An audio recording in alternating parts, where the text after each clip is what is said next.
On est de retour sur la chaîne Basket Session Reverse pour notre 6e CQFR de la semaine, le ce à quoi il fallait répondre. Je vous rappelle l'adresse cqfr.reverse@gmail.com, ça c'est pour envoyer vos questions. Petit conseil, ne les envoyez pas forcément le vendredi. Je pense que là, Shai n'a pas toujours le temps de les prendre en compte, en tout cas pour la semaine en cours. Donc voilà, Shai justement qui est à mes côtés, avec Théo évidemment. Théo, on va tous les trois essayer de répondre aux questions et Shai, je te laisse la parole. Absolument, et moi je passe tout de suite, passe décisive, extra passe à Théo, qui voulait commencer par une petite question aujourd'hui. Ouais, j'ai été missionné par mon camarade Pierre Armand Samama avec qui on anime le Hoop Culture le dimanche, comme vous le savez certainement. Dans l'émission de demain dimanche qu'on a déjà enregistré, on a fait un pour moi et rien que pour moi. C'est-à-dire qu'en fait, Pierre Armand m'a avait préparé une liste de hot takes qui lui sont chers, qui sont chers à son cœur, des avis tranchés sur lesquels il n'est pas prêt à revenir, pour voir un petit peu ma réaction. Et du coup, il m'a demandé de vous présenter l'une de ces fameuses hot takes pour voir un petit peu ce que vous en pensez, Shai et Antoine. Donc je vous livre celle que Pierre m'a envoyée. Donc voilà, donc pour Pierre et rien que pour Pierre, et même si leur carrière s'arrêtait aujourd'hui, Jaylen Brown est un meilleur joueur que Paul George. Waouh, un meilleur joueur ou un joueur plus accompli, c'est ça Est-ce que c'est un meilleur joueur de basket? Je trouve pas. Je trouve pas qu'il ait plus de talent de basketteur, que c'est un meilleur basketteur que Paul George, même si on prend à leur apogée, enfin alors vraiment la fois où ils ont été les meilleurs. Alors Brown sort d'une saison où il a été énorme et ça a été le meilleur joueur des playoffs pour les Celtics. Il est MVP des finales, donc il va peut-être devenir encore plus fort. Et là, il a été vraiment très bon, mais la version max de Paul George, c'est quand même un sacré beau joueur de basket. Par contre, le joueur le plus accompli, pour l'instant, collectivement en tout cas, Jaylen Brown est peut-être devant. Mais moi, je dirais pas que c'est un meilleur joueur de basket, non. Je serais pas tout à fait d'accord non plus. J'avoue que Paul George a quand même été Il y a une ou deux saisons où Paul George il touche le statut il est parmi peut-être les 5 meilleurs basketteurs de la planète. Je pense que ça n'a jamais été le cas pour Jaylen Brown et je sais pas, il en est même pas proche, je trouve. Après, c'est peut-être le niveau global de la ligue aussi qui a augmenté, qui fait qu'aujourd'hui, un joueur comme Jaylen Brown, il est plus loin de ce top 5 par rapport à Paul George à son époque. Mais non, j'aurais tendance à dire que Paul George est quand même un meilleur joueur. Après, Jaylen Brown, il est disponible. Mais après, même, je réfléchis, tu vois, je vois quand même les campagnes.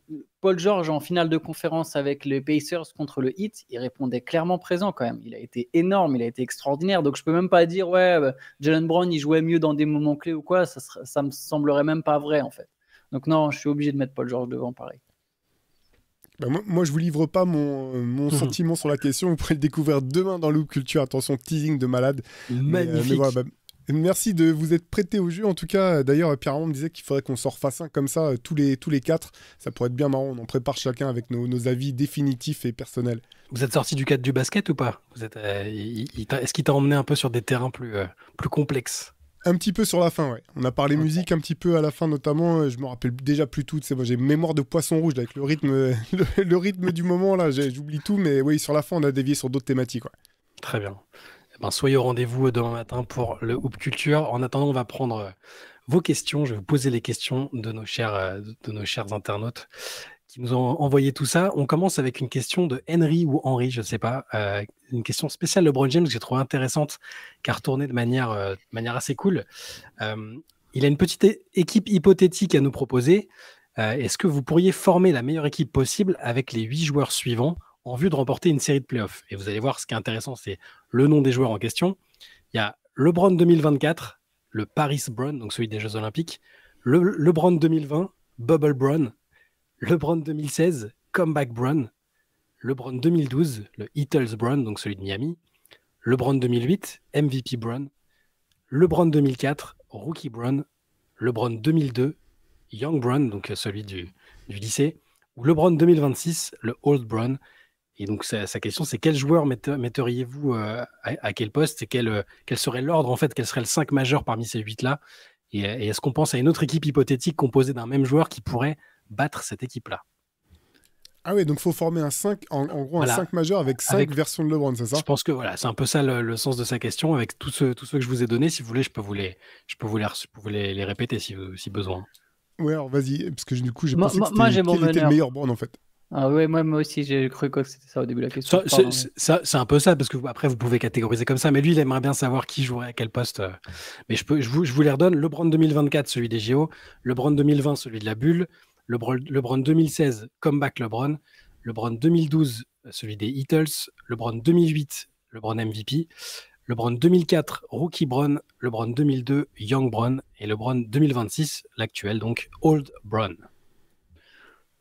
Le Old Brown, je le mets dans la raquette. Ouais. Ouais, pareil. Il pose des écrans, il coupe, il roule, il fait des trucs comme ça. Sur le meneur où j'ai le plus de mal, en fait. Moi, si je peux Vas-y. intervenir, moi je mettrais celui de 2016 en première option offensive en tout cas. Mhm. Donc je sais pas si ça veut dire qu'on le met en 2 ou en 3, ça dépend un peu de son poste, peut-être en 3, tout simplement parce que son poste de base, je pense que c'était la meilleure version de LeBron. Moi, j'hésitais entre ça et 2013. Donc, parce que 2012, je triche, je dis que c'est 2013. C'est 2013, c'est très très forte aussi cette version de LeBron. Mais du coup, tu le mets 3, mais c'est lui qui a la balle en fait. De toute façon, il a tout le temps là. Ouais, il a tout le temps la balle. Peut-être le meneur, ça peut être le Brown 2024 ou 2020. Je crois qu'il a jamais fait autant de passes que depuis qu'il est aux Lakers. C'est ça, là dans les deux propositions, il y a celui de la bulle, quand ils sont champions, et celui des Jeux Olympiques. Et en 2024, c'est là où il a eu son meilleur pourcentage d'adresse à 3 points. Donc, il peut être 2 aussi. Il y avait Brown 2012 dans ta liste, Shai? Ouais. Moi, je le mettrais en poste 4. Avec Team USA, il jouait en poste 4. Il avait été extraordinaire dans ce rôle-là aux Jeux Olympiques. Donc, j'aurais bien mis 2012. Donc, ça fait.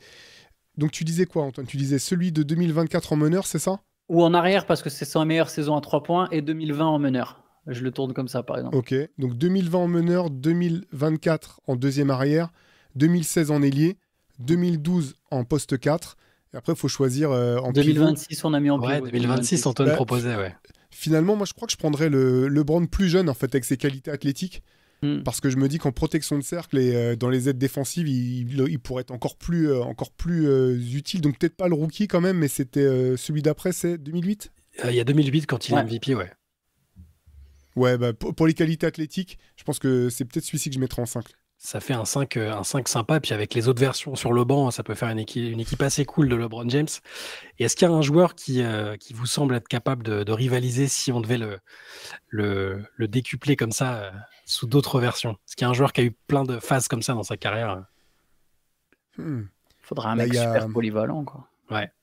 Magic Johnson, peut-être, même si je pense qu'il a jamais eu les qualités de tir extérieur qu'on aurait pu en faire un 2 tel qu'on considère les deux, mais finalement, il a déjà gagné un titre en étant pivot pas sur toute une saison, mais au moins sur un match. Ouais, faut quelqu'un comme ça. Il n'y en a pas 50, des gars qui peut dire. Yanis, faudra voir en fin de carrière, Yanis. Et Victor aussi, peut-être, à savoir. Pas impossible. Peut-être, ouais. Même Jokic, mais il faut juste jouer que sur demi-terrain. C'est ce que j'allais dire. Très bien. On enchaîne. Question de X4 Fingers.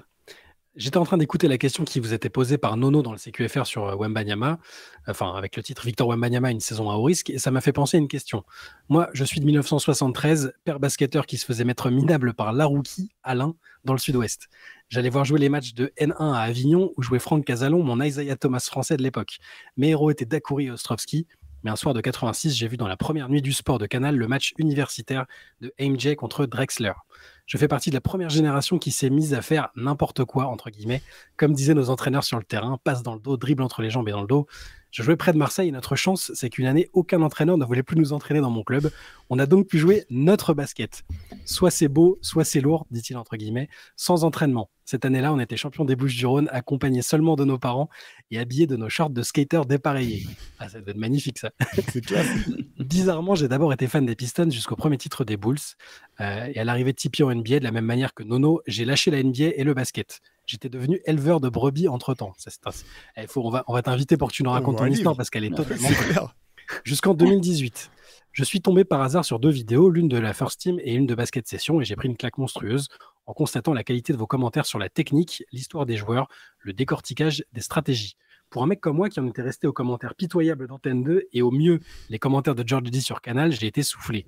Du coup, vous avez aidé à rattraper les incroyables 20 ans que j'ai loupés. Aujourd'hui, j'ai 51 balais et je suis au taquet. Je ne regarde plus les matchs de la même façon. Merci. Ma question, car oui, il y en a une. Comment en êtes-vous venu à devenir des mecs aussi pointus sur l'analyse technique? Par la pratique du basket ou par une démarche parallèle? Avez-vous vous aussi connu ce conflit avec des entraîneurs à votre époque qui essayaient de vous empêcher de faire votre basket, vos moves? C'est une question pour vous deux, parce que alors, je suis concerné par aucune des deux personnellement. Vas-y Allez, Théo, Antoine, vas-y. je Moi? commence. Vas-y, écoute, je vais me lancer. Bah, moi, ça s'est fait petit à petit, en fait, tout simplement. C'est vrai que depuis gamin, j'ai toujours eu des passions, en fait. Et moi, j'étais passionné de skate. J'étais et je suis toujours passionné de musique. Et en fait, j'ai cette capacité qui peut être un défaut aussi à être complètement focalisé sur ce qui m'intéresse et à complètement faire abstraction des choses qui m'intéressent pas. C'est pour ça que je connais rien au football, par exemple, parce que voilà, j'en tire aucune gloire. Hein, d'ailleurs, c'est jamais glorieux d'être ignorant ou d'ignorer des choses. Mais par contre, voilà, moi j'ai toujours voulu en savoir plus. J'ai eu la chance de commencer le basket. Alors j'ai commencé tardivement, mais j'ai eu la chance de tomber sur un entraîneur qui était féru de basket yougoslave. Voilà, mon entraîneur Gérard Sora qui est décédé d'ailleurs et à qui j'envoie une pensée. Et donc lui, en fait, il avait déjà la volonté de nous faire jouer dans mon petit club d'Essonne, là, à Sainte-Geneviève. Il essayait de nous faire jouer avec les systèmes offensifs de split. Il nous parlait de Kukoc, de Raja. Nous, on ne sait même pas qui c'était. Des fois, on se moquait de lui parce que nous, on avait déjà les yeux plein d'étoiles en regardant la NBA. On ne savait pas de qui il nous parlait. Et en fait, très tôt quand même ça m'a aiguillé sur des choses très tôt j'ai su ce que c'était un pick and roll, et une époque où le pick and roll se pratiquait pas tant que ça au bout du compte, du moins c'est le sentiment que j'en ai. Donc je suis parti là-dessus, et après moi c'est par le biais de l'amour de la culture américaine. Donc moi j'étais à fond dans tout ce qui était hip-hop. Je me suis mis à acheter des magazines de hip-hop en anglais, The Source notamment, et en arrivant à la fac j'ai rencontré certains qui sont aujourd'hui mes meilleurs amis et qui eux m'ont montré qu'il y avait aussi un magazine qui s'appelait Slam, par exemple, magazine américain que tu pouvais trouver en France, que tu pouvais lire. Moi, je me suis jeté à 2000% là-dedans. C'est là-dedans que j'ai étoffé ma culture basket, que j'ai étoffé ma culture générale, mais aussi la culture du sport au bout du compte. Et puis après, moi, j'ai beaucoup appris, hein, quand même. J'ai oublié le pseudo de la personne qui nous a envoyé la question. Mais je le dis toujours, Georges Eddy a fait un travail extraordinaire, en fait. Moi, je trouve que je m'en rends encore plus compte aujourd'hui qu'à l'époque, parce qu'en plus de commenter les matchs, moi, il m'a apporté quand même de la culture générale sur le basket américain, et même d'un point de vue technique. Tu vois, il était là, que ce soit sur les matchs de l'équipe de France ou même les matchs NBA, à pointer un peu les ajustements, à dire, nous expliquer ce que c'était un. Alors ça semblait rudimentaire, mais un coast-to-coast, c'est quoi un pick and roll, pourquoi est-ce que tu essaies de garder le ballon pour gérer la dernière possession, plein de trucs comme ça moi, que j'avais pas forcément appris en club. Et puis après, c'est en jouant en club et en regardant. Moi, j'ai vraiment beaucoup appris en regardant du basket NBA, du basket européen, du basket français, à partir du moment où j'ai eu accès à tout ça. Et après, enfin, comme vous le savez tous les deux, moi je suis rentré comme stagiaire chez un magazine qui s'appelait Basket News, qui était un hebdo, et puis là je tombais avec des gens qui connaissaient encore mieux le jeu que moi. Ça m'a donné envie d'apprendre encore plus. Et puis après, c'est un mélange de pratique, d'observation et de travail individuel. Et j'ai eu quand même un entraîneur yougoslave extraordinaire qui s'appelle Vinko Bardic, qui coach d'ailleurs toujours aujourd'hui, qui m'a, sur les aspects techniques, qui m'a montré des choses alors que j'avais déjà 28 ans, je crois, qu'on m'avait jamais montré, en fait, et qui a encore augmenté mon niveau de détail sur tout ce qui est technique individuelle. Parce qu'il y a plein de gens, il y a plein de fans et même de pratiquants du basket qui sont pas dans l'approche technique de tout ce que tu as décrit et qui sont dans juste la pratique du sport ou le suivi du sport. Moi, par exemple, je suis pas dans l'approche, je suis moins dans l'approche technique parce que je l'ai pas pratiqué à haut niveau, et même en tant que fan, c'est vrai que je suis plus, je suis moins sur l'aspect. Donc c'est bien de montrer qu'il y a différents types d'approches. Et toi, Antoine, du coup? Qu'est-ce qu'on entend par technique? On parle de tactique ou on parle de... Ouais, de tactique, je veux dire tactique, je dis technique, mais c'est vraiment être pointu sur les connaissances tactiques, par exemple, ouais, voilà, ou sur tout ce qu'il y a, l'alliage technique-tactique, je pense, sur connaître son sport en profondeur, je pense que c'est ça qu'il voulait dire. Parce que par exemple, moi, je trouve personnellement et humblement que je suis pas très pointu tactiquement. J'ai des notions tactiques. Comment elles sont nées, mes notions tactiques? En m'intéressant, évidemment, en lisant. Zach Lowe a beaucoup aidé. Ça a été le mec qui m'a le plus inspiré, je pense, au niveau de la presse, avec Jonathan Abrams, qui ont justement deux styles complètement différents. Et moi, je voulais être un peu la fusion de ces deux styles, c'est-à-dire qu'il y a l'un qui raconte beaucoup, qui est vachement dans les histoires. Et je pense qu'au final, ça me parle même encore plus que la tactique. C'est pour ça que je dis que je ne me considère pas pointu tactiquement. Par exemple, à l'échelle... même à l'échelle de la France, il y a tellement de gars qui sont méga pointus tactiquement. Je pense à Guillaume de Basket Le Lab. Je sais pas tous les noms parce que maintenant je vais plus assez sur Twitter, mais je sais qu'il y a des mecs qui sont vraiment doués là-dedans. Moi, c'est pas, je sais reconnaître. Après, voilà, j'ai joué en club, donc forcément, t'apportes un petit peu. Ça t'apporte un petit peu. Il y a quand même des systèmes. Et comme j'ai dit, en s'intéressant, en lisant, mais Voilà, je dirais que ça s'arrête là. J'ai pas une passion extrême pour la tactique au point de vouloir savoir exactement tout le temps tout ce qui se passe sur un terrain. Je pense qu'à force d'expérience, à force de regarder du basket, à force de regarder des vidéos de basket, à force de lire, à force d'entendre les joueurs parler tactique, forcément ça crée un bagage, mais j'ai pas la passion de la tactique absolue, par exemple. Et il y avait une deuxième partie. Ah pardon, vas-y, si c'est sur la même thématique, Théo, vas-y.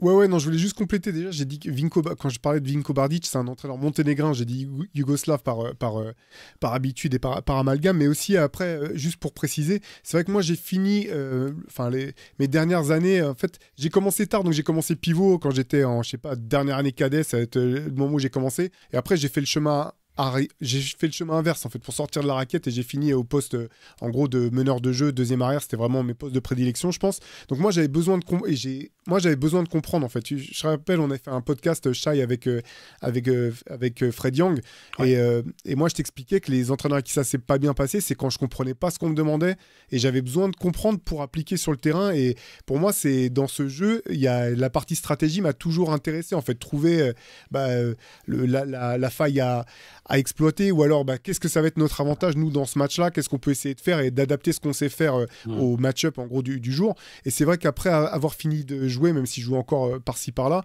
le fait de passer du côté entraîneur, ça m'a... Après, j'ai eu l'œil encore plus axé là-dessus. Et par contre, comme pour toutes mes passions, moi, ça a toujours été de regarder ce qui se fait au plus haut niveau, en fait. Même, c'est pas pour dire que tu vas pouvoir faire les mêmes choses, mais moi, j'ai toujours eu ce réflexe d'aller regarder ce qui se faisait dans le meilleur niveau et après d'essayer de m'en inspirer pour le faire à un niveau tout à fait humble et sans prétention. Mais ça m'a poussé à essayer de comprendre encore mieux. Et là, maintenant, avec YouTube, je veux dire, c'est trop facile, quoi. C'est trop facile. Tu peux trouver des vidéos sur tout, énormément de contenu. Donc voilà, je voulais juste compléter un petit peu. Pas de souci. Et Fred, qui est un des spécialistes de la tactique, justement, pour le coup. J'ai cité Guillaume de Basket. Ouais, il y en a pas mal, de toute façon. Tu as raison de citer c'est souvent sur Twitter, mais beaucoup de gens qui ont des analyses tactiques très, très, très, très poussées. C'est intéressant sur un autre aspect que moi, je maîtrise moins, mais du coup, ça apporte vachement à ma culture là-dessus aussi. Et donc, la deuxième partie de sa question, est-ce que, en tant que joueur de basket, vous avez connu un peu le conflit qu'il évoquait avec des entraîneurs qui essayaient de vous empêcher un peu de faire le basket que vous auriez aimé pratiquer de manière plus naturelle avec vos moves et les trucs un peu spectaculaires, par exemple? Moi, j'ai pas eu ce problème. Je pense pas que j'avais un jeu particulièrement spectaculaire ou de ce type-là. J'ai eu beaucoup de problèmes avec beaucoup d'entraîneurs parce que je suis quelqu'un qui a du mal à accepter l'autorité de base à l'ancienne, et moi j'en ai mangé beaucoup petit. On te gueule dessus pour ceci, pour cela, sans qu'on te fasse comprendre les choses. C'est simple, moi, les entraîneurs avec qui ça s'est bien passé, c'est ceux avec qui j'ai compris ce qu'on me demandait, et même parfois dans un rôle réduit. Mais si je comprenais quel était mon rôle et la logique qu'il y avait et pourquoi on faisait les choses, derrière, j'ai aucun problème pour suivre les instructions presque à la ligne. Mais donc, j'ai pas eu le problème qu'il évoquait. Par contre, j'aurais bien aimé les voir jouer avec leur short de skater et compagnie. Là, ça devait quand même être un truc bien cool, quoi. J'avoue. J'ai pas forcément eu ce problème non plus. Après, moi, je pense que je suis très coachable, pour être honnête. Je pense sincèrement. Par contre, c'est vrai que, comme Théo, je trouve, ça me, comment dire, ça va pas me créer un problème dans le sens où je vais pas partir au clash, mais je trouve que les entraîneurs qui gueulent, pour moi, ça n'a aucun sens en fait. Les mecs qui gueulent sans pédagogie, je comprends pas. C'est vraiment un truc que je comprends pas. J'en ai eu quelques-uns dans ma vie. Je capte pas. Et par contre, la limite, c'était pas tant m'empêcher de jouer mon jeu, c'est les mecs qui comprennent pas bien ton jeu. Ça m'est arrivé quelques fois, pas beaucoup, mais ceux qui captent pas, qui saisissent pas les nuances de ton jeu. Alors, ça peut sembler très hautain de dire ça comme ça, mais au final, avec le recul, avec toutes mes années, j'arrive à me rendre compte que si, je pense qu'il y a certains coachs qui n'avaient pas saisi les nuances de ton jeu et qui ne jouent pas tout à fait sur ta position parce qu'ils n'ont pas capté exactement ce que tu pouvais apporter. En fait, c'est ça le plus frustrant. Je comprends pas. Alors moi, c'est très au niveau à l'échelle du foot aussi. Alors moi, j'avais pas spécialement un jeu ultra créatif non plus, mais je pense aussi être assez coachable et je me suis pas retrouvé à être bridé. J'avais pas un jeu de brésilien. J'ai pas un jeu de brésilien même aujourd'hui qui me pousserait à défier l'autorité si on m'empêchait de jouer comme ça. Mais en tout cas, c'était intéressant. Sur le basket, je me permets pas d'intervenir. Hein, voilà, j'ai pas joué en club, mais voilà, c'était un témoignage intéressant, une belle histoire de X for Fingers. Je voulais qu'on rappelle le pseudo de tout à l'heure, Théo. Ouais, carrément. Ouais. Donc, on enchaîne avec une question de Alika Villedmont. Bonjour à toute l'équipe. Les sumos ne souffrent d'aucune maladie liée à l'obésité. Au contraire, ils sont en excellente forme. Les chercheurs ont découvert la cause de ce paradoxe. Un sumo ne stocke pas de graisse dans son abdomen. C'est la graisse abdominale qui est morbide. Vous verrez, ça va quelque part. Hein. Vous verrez quand même. Ok. Le corps d'un sumo est celui d'un athlète de haut niveau. Il est composé d'une solide charpente, d'une musculature très développée et d'une épaisse couche de graisse située juste en dessous de la peau. Quel rapport avec le basket ? Le rapport, c'est Luka Doncic. Grâce à sa dextérité, ses incroyables capacités de proprioception, mais aussi grâce à son poids, aucun défenseur ne peut lui résister. Il n'y a qu'un Lou Dort pour le freiner. Jaden McDaniels ne me contredira pas. Doncic a perdu la finale, donc les sempiternels commentaires paresseux sur son poids ont à nouveau fleuri. Certes, au début des playoffs, il avait des airs de gros lard rougeau traînant la patte, mais Ali Burton traînait également la patte durant les playoffs. Quant à Giannis, il était carrément à l'infirmerie. Et que dire d'Embiid ? Comme quoi, il n'y a pas que les gros qui souffrent physiquement. Luka Doncic est donc un gros lard qui ne semble pas plus fragile que les autres superstars bodybuildés ou filiformes. Il est même particulièrement endurant. 70 matchs joués cette saison, 37 minutes par match, une charge offensive de 36% d'usage au scoring, et malgré cet énorme volume de jeu, il performe. D'où ma question. Ne pensez-vous pas que si Doncic perdait du poids, il perdrait aussi un avantage compétitif ? C'est beaucoup trop plus nuancé que ça, je pense. Vas-y, Théo, pardon. Ouais, non, je pense que de toute façon, en fait, déjà l'an dernier, je l'ai trouvé affûté à la reprise. J'ai trouvé que c'était peut-être la saison dans laquelle il est arrivé le plus en forme. Et en plus, voilà, Luka, il n'a pas beaucoup de poids à perdre. En fait, c'est pas comme s'il devait perdre une grosse charge, je pense. C'est simplement arrivé affûté. Et après, si tu regardes, effectivement, il est pas gros, c'est qu'il est charpenté, quoi. Il est costaud, il est... Non, mais c'est vrai, c'est la manière dont il est constitué qui fait qu'il a son poids. Donc je pense qu'il peut perdre un peu de poids et être plus affûté sans perdre son avantage physique, en fait. Ouais, moi je pense pareil. Et perdre du poids, ça veut tout et rien dire à la fois en fait. Ça dépend comment tu perds, qu'est-ce que tu gagnes à la place. Oui, si d'un coup il voulait être, je sais pas, s'il voulait avoir le corps de chez Gilgeous-Alexander et se retrouver longiligne, je pense qu'effectivement ça marcherait pas. Mais Luka Doncic, il y a un peu ce culte du corps de toute manière dans notre société où on assimile muscle à force, etc. Jokic, regarde, Stephen Curry.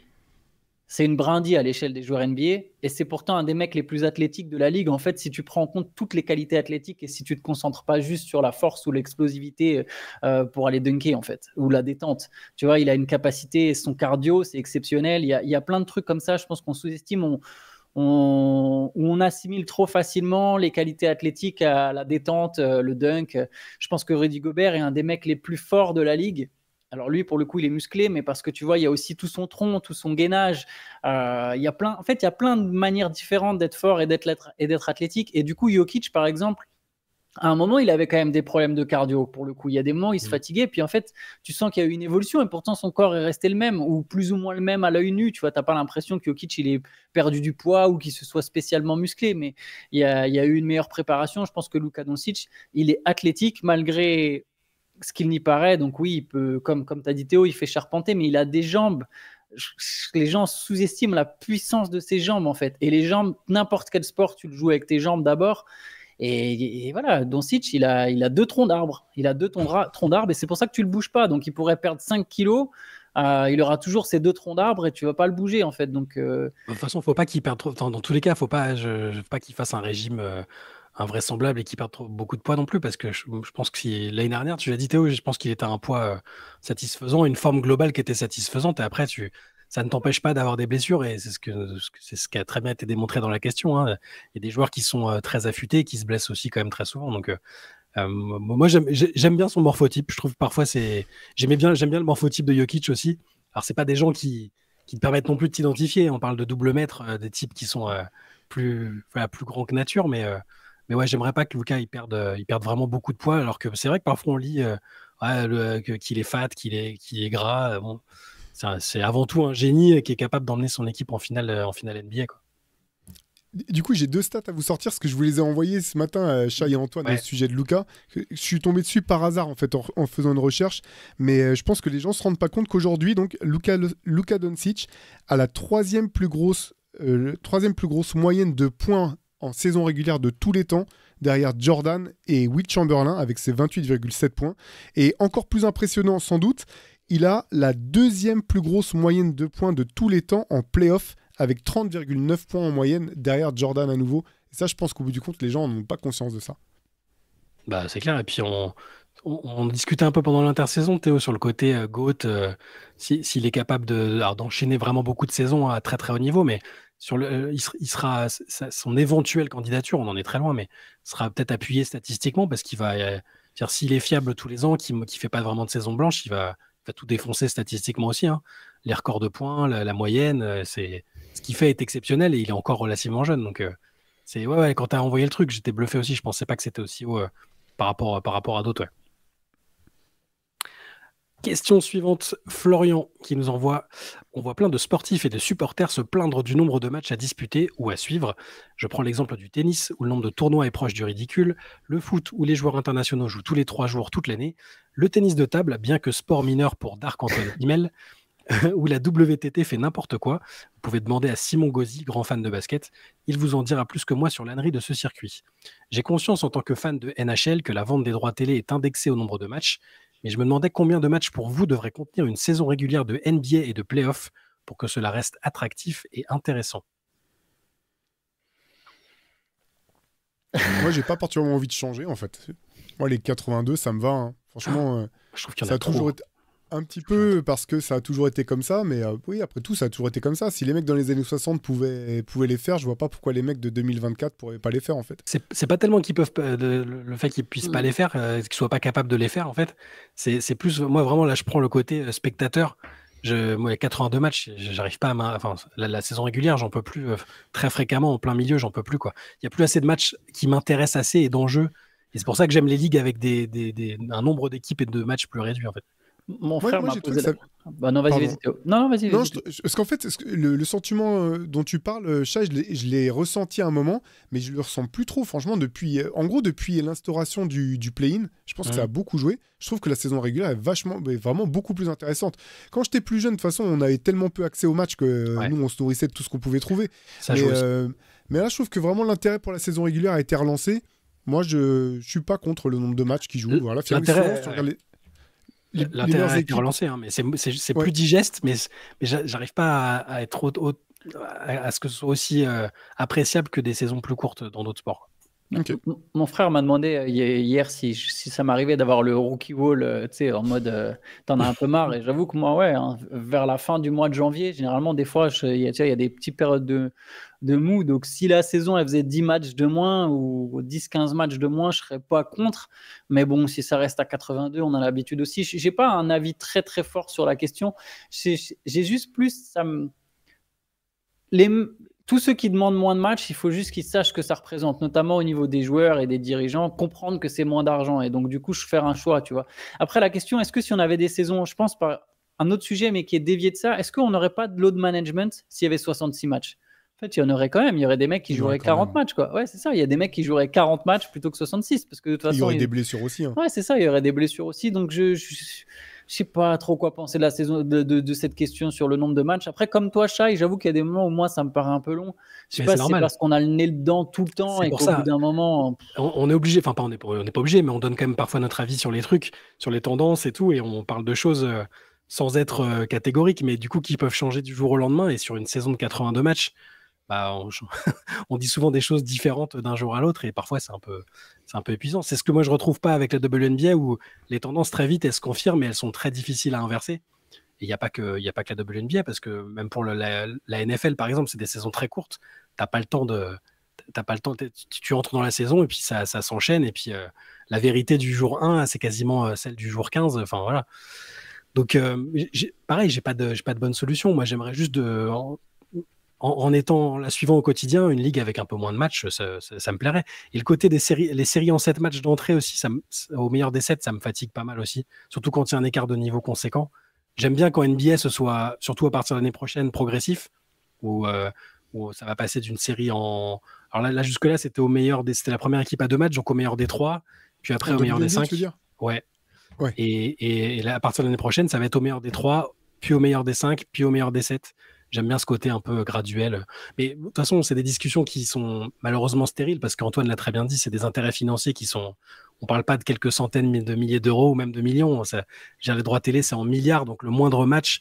Regardez, ils créent même des nouvelles compétitions. La NBA Cup, enfin, c'est intégré dedans, mais on ne va pas dans ce sens-là, malheureusement, je pense. Donc Ouais. Moi, c'est plus sur la durée des matchs en eux-mêmes, mais c'est aussi lié à des raisons économiques, en fait, au nombre de pages de pub que tu peux mettre dans un match. Mais ouais, moi, je serais pour qu'il y ait moins de temps mort. Je trouve que le jeu, en plus, n'en serait que meilleur, en fait. Forcer les joueurs à devoir plus se débrouiller par eux-mêmes et pas avoir recours au... je sais même pas combien de temps mort sont à disposition des coachs sur un match NBA, c'est un truc de malade. Donc, il y a ça. Et ça, je l'ai dit à plusieurs reprises, je pense que si les fautes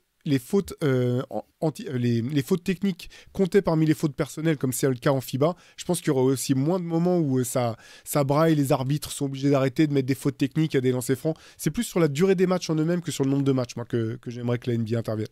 Ouais. Très bien. Question suivante. Question de Momo sur Anthony Edwards. J'ai une question qui porte sur Edwards. Depuis plusieurs années, j'ai remarqué que tous les Américains qui jouaient dans de grandes équipes de Team USA progressaient systématiquement l'année d'après en NBA. Je pense que c'est parce qu'ils côtoient de grands joueurs pendant des semaines et apprennent de leur éthique de travail. Je crois donc qu'Anthony Edwards va progresser individuellement cette saison. L'équipe de Minnesota, après le trade de Towns, est meilleure selon moi avec les ajouts de Randle et DiVincenzo, revanchards tous les deux. Et je pense donc que Minnesota fera encore une des meilleures saisons régulières. Sachant qu'Anthony Edwards symbolise seul cette équipe de Minnesota maintenant que Towns est parti et que je pense qu'il va faire une grosse saison statistique, ne serait-il pas un vrai outsider pour le titre de MVP? Je pense que je pense que c'est un outsider. Il sera dans la discussion du fait que c'est l'un des meilleurs joueurs de la ligue et que son équipe sera a priori pas trop mal classée. Après, j'arrive pas à ça. Je suis pas tout à fait d'accord sur le fait que Minnesota soit meilleur, mais Minnesota est suffisamment fort encore aujourd'hui pour faire une saison et peut-être même meilleure d'ailleurs. Ça, je ne sais pas. Randle, on verra s'il reste aussi.